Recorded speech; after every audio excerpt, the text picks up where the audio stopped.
an interesting battle. There's a lot of interesting aspects to it, and one surprise I think that you will find as we get through it. So you all have a map. Again, it looks like this. You get that out. Now, what do we call the military serving the colony of Massachusetts? What's it called at this time? Militia. Actually, you could call it the Massachusetts Militia. And guess who's been named Major General in charge of the Massachusetts Militia? Dr. Joseph Warren. Dr. Joseph Warren. Very good.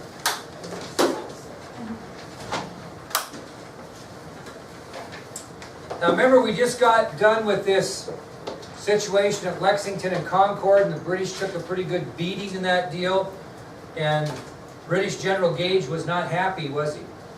So on June 16th of 1775, June 16th, 1775,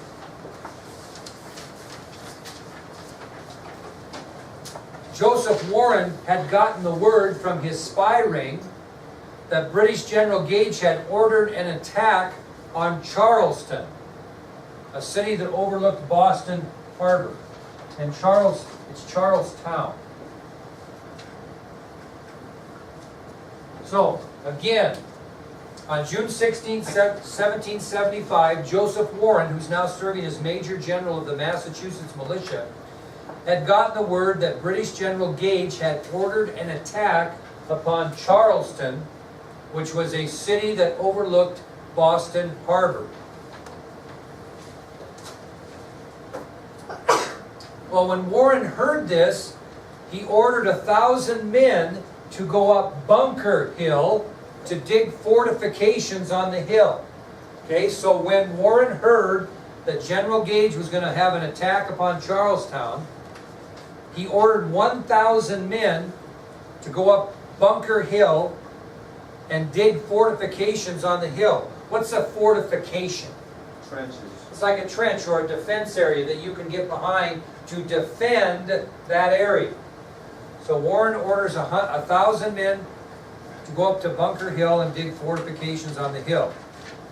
Well, instead, the men mistakenly built the fortifications on nearby Breed's Hill. So they went to the wrong hill and dug these fortifications. Now I want you to put yourself in British commander's shoes here. So, Warren orders 1,000 men to go up to Bunker Hill. Look where Bunker Hill is on your map. And they wanted to dig fortifications. Instead, the men go up on Breed's Hill. Breed's Hill is considerably closer to what? The British. So the British, when they see these fortifications being built on Breed's Hill, they view this as an act of aggression against them. Okay? They were ordered to dig them up on Bunker Hill. They picked the wrong hill. It ends up being closer to where the British are stationed on their march, and they look at it as a form of aggression. And when you think there's a form of aggression upon you, you're going to respond. And that's what the British did. They responded. And you can see on your map, what are they doing at dawn on the morning of June 17th? Attacking Breed's Hill. So, at dawn on the morning of June 17th, 1775, the British Redcoats landed their forces at Charleston. So they go to Charleston first. By early afternoon of June 17th, they burned the city to the ground and turned their attention to those colonial militiamen on Breed's Hill. So they marched at dawn of June 17, 1775. The British Redcoats landed their forces at Charlestown. By early afternoon, they had burned the city to the ground and turned their attentions upon that colonial militia that was stationed on Breed's Hill. So they are going to take care of that fortification. Well, as the Redcoats approached Breed's Hill, the militia were given orders to hold their fire until you see the Whites of their whites of their eyes. You ever heard that expression? Okay. Too bad Tigner's not here because he asked me about that today. So, as the redcoats approached Breed's Hill, the militia were given orders to hold their fire until the British soldiers were within 50 yards of their position. So again, the redcoats have burnt the city of Charlestown to the ground. They're marching towards Breed's Hill. As they march towards the hill, the Massachusetts militia, those 1,000 men, are given orders to hold their fire until the British soldiers were within 50 yards of their position. Well, picture this in your mind. When the order is given, when they get within 50 yards, the colonial militia fires at the redcoats, and it forces the redcoats all the way down the hill to regroup. Okay, so they've marched up, they got within 50 yards, the militia fired upon them, shook them a little bit, they go to the back to the bottom of Breed's Hill to regroup.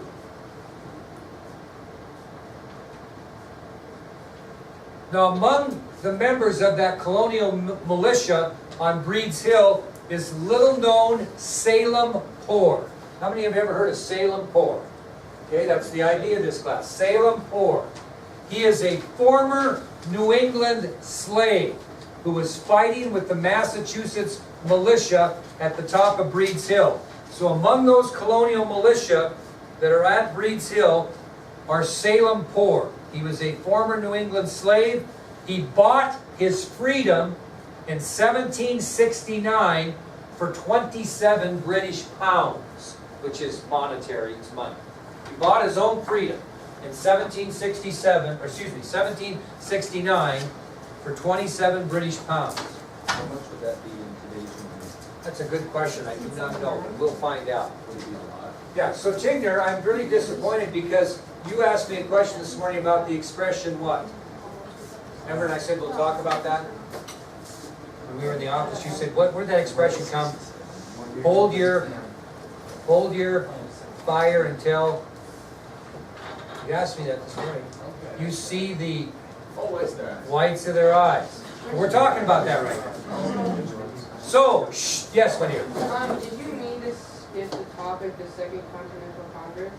Did I do that? I don't have that. You know, I did skip it. That's okay, we'll go back. Gosh darn it. I'm so excited about the Battle of Breed's Hill. We'll go back. So, for Morgan's interest, we'll kind of come back and just say Morgan, by this time in history, Joseph Warren had been named Major General of the Massachusetts Militia.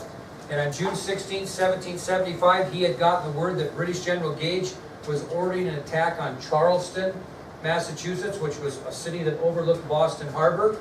After he heard that, he sent 1,000 militiamen up Bunker Hill to dig fortifications to protect that area.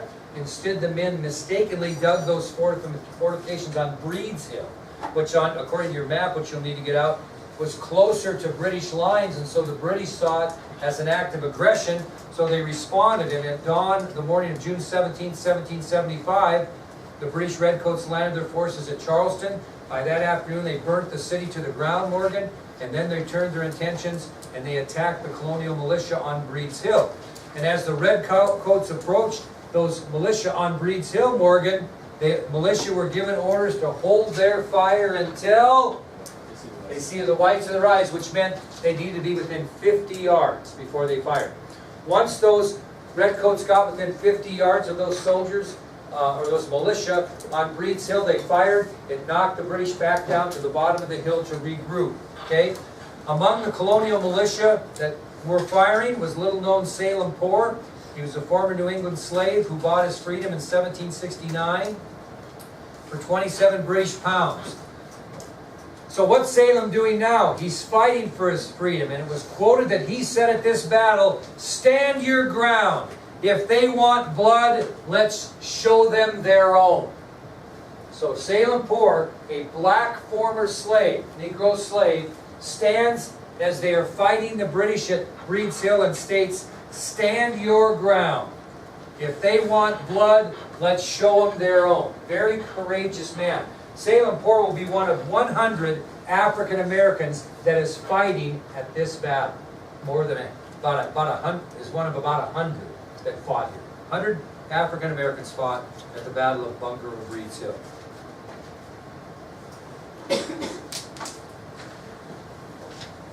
Well, leading the American defense of Bunker Hill is who? Who's leading the whole thing? Absolutely, Major General Joseph Warren.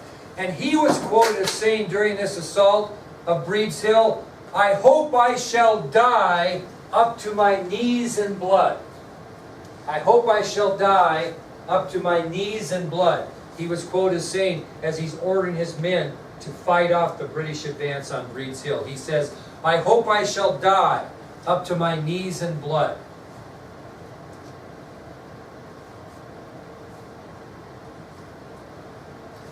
Picture this in your mind. The British come up the first time. Boom! They're shot at. They come down. They go up the next time. They assault the second time on Bunker Hill, Breed's Hill. And right now they're getting hit on both ends. It's a Bunker Hill, Breed's Hill, however you want to look at it. Well, they assault the hill the first time, we knock them down. They assault the hill the second time, we knock them down. And who's rallying the troops to stay there and continue to fight? Warren.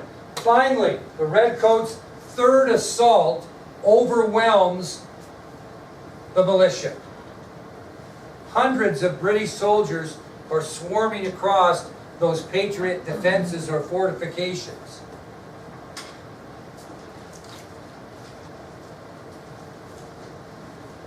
Well, finally, the militia have to retreat and scatter because they ran out of gunpowder.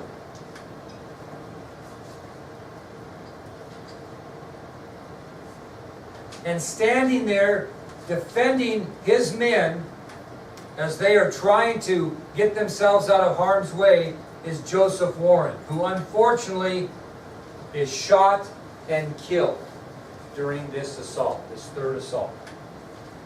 And he becomes a martyr for independence. What's a martyr? Dying for a cause. Dying for a cause. So, again, leading the American defense of Bunker Breed's Hill is Major General Joseph Warren. He was quoted as saying, "I hope I shall die up to my knees in blood."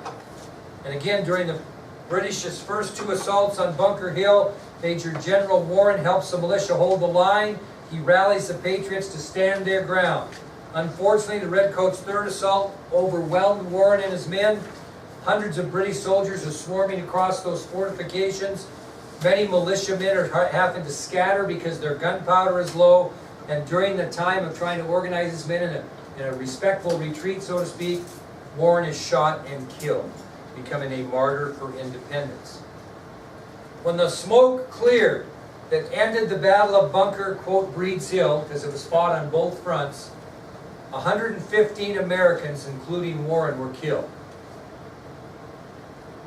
So when the smoke cleared, ending the Battle of Bunker Hill, or Breed's Hill, however you want to look at it in history, 115 Americans, including Warren, were killed. 115. Guess what the British losses were? Killed. 1,054. Did these guys fight or what? 1,054.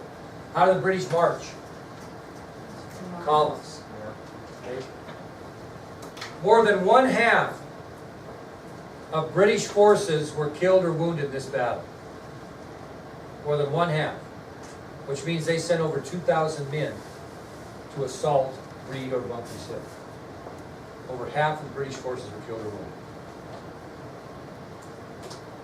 You know who else was killed in this battle on the British side? Major John Pitcairn. Who was it? Who was Major John Pitcairn? At? Remember he stopped at Lexington first and engaged John Parker and the 77 Militia? Well, he was also involved in the Battle of Bunker of Breed's Hill and lost his life. John Pitcairn was killed. This is important to understand. 2 days later, after the Battle of Breed's or Bunker Hill, America forms its own army, known as the Continental Army. And there will be a distinct difference between members or people that fought in the Continental Army and the militia. What's the difference? One is a registered army that belongs to the American colonies. The other ones are militia that come from each individual colony, whereas the Army has been from all colonies. Who do they name as overall commander of the Continental Army? George Washington. Very good. Okay, let's move back. Thank you, Olivia. I did skip the Second Continental Congress. Hopefully, that's why we have 3-ring binders, because you can now do your notes and then just slip them in there, right? So this, I'm sorry for this, this happened prior to this battle of Breeds or Bunker Hill. Okay, so just keep that in mind. It shouldn't hurt our consistency that you need to know the Second Continental Congress. Remember we talked about, before we talked about the First Continental Congress, that they agreed to meet again later? Well, they met on May 10th, 1775. May 10th, 1775. Again, prior to what? The Battle of Bunker Hill. Okay? Now, it was kind of interesting because the delegates, and again, delegates are someone that represents a colony, right? The delegates who met in Philadelphia during this Second Continental Congress had both radical and conservative viewpoints on the situation concerning British rule in the colonies. So you're going to have delegates that are considered radical and those that are considered conservative. And they're conservative and radical on their viewpoints on how we should handle the British and their rule in America. Okay, Tristan, what's somebody that's radical? What do you favor if you're radical? Favor violence? Possibly, but violence to get what done? A person that's radical favors extreme what? Change. Be a radical decision to start signing you homework every single day in this class when I told you before that we would not have that much homework. That would be an extreme change, would it not? So a radical is someone that favors an extreme change, an immediate extreme change in what's happening. So that'd be like me coming today and say, from now on, we're doing a biography a day for the rest of the year. That would be an extreme radical change from what you were told before. Okay, you also have conservative people who are going to have viewpoints of caution. We better be careful because we better be cautious because if we do this, this could happen. So conservatives and radicals. What do we call people in the middle? They're not going to do with this, but they're called what? The Republican Party has a big reputation of being to the L word. Liberal. So that's kind of middle. So you got conservative, and then you got the next step in line of weirdness, I guess, is liberal, and then you're radical. Okay? Would you consider me conservative or liberal? I'm not too radical, but how I do things, you know, I've known me that long. So what would you say I was? Liberal? Okay, so what does that mean? I'm not cautious, but I'm not radical. In other words, I might change some few things, but I'm not, you know, I'm pretty, you know, if Maddie wants to chew gum today, it's okay. A radical is saying anybody chews gum, we're just going to behead as soon as they walk into class. And a person that was conservative go, oh, no, if she chews gum, she might swallow it and choke. See, there's a difference. I would consider myself a little bit of both. I have old-fashioned conservative views on some things, like getting biographies in on time, for example. Whereas maybe a teacher give you a break and let you be more liberal, let you have 2 or 3 days. But yet I'm liberal enough where I think, you know, I don't think you need homework every day. Some people think you would, okay? So there wasn't really a liberal viewpoint in Philadelphia at the Second Continental Congress. It was the radicals and conservatives. One of the most visible radicals was Patrick Henry of Virginia.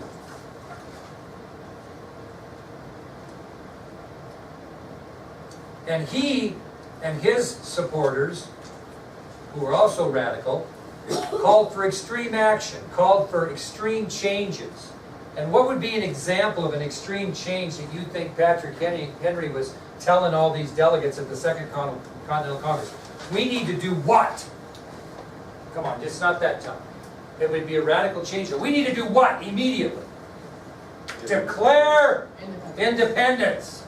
We need to seize British officials and jail them. We need to get over to France and Spain and ask for assistance. We need to kick butt and take names. We're not putting up with any more of this. We don't care. We're going to declare independence now. We're going to seize British officials and jail them now. We're going to go to France and we're going to go to Spain and we're going to ask them for assistance. And we're going to get after it. And he ended his big tirade with this famous cry of, "Give me liberty or give me..." Yeah, that's right. That's where that came from. That shows his radical nature. He stood up and just wailed on how we need to declare independence. We need to seize British officials. We need to talk to France and Spain for assistance. Why we need to be free of this British rule. We need liberty. Give me liberty or give me death. On the other hand, you had a very conservative or cautious delegate by the name of John Dickinson. And he was from Pennsylvania. And he also spoke at the Second Continental Congress.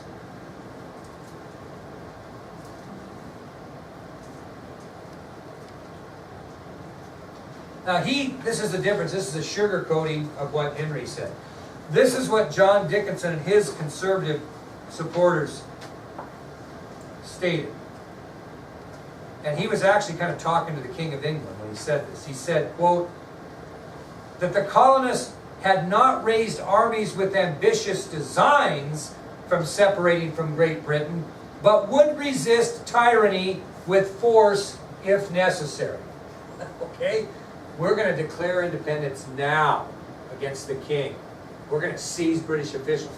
Or we're going to, quote, the colonists had not raised armies with ambitious designs from separating from Great Britain, but we will resist tyranny with force if necessary. So he's saying we're not going to declare independence, but if you get to be too hard on us, we're going to resist. Is that what he's saying?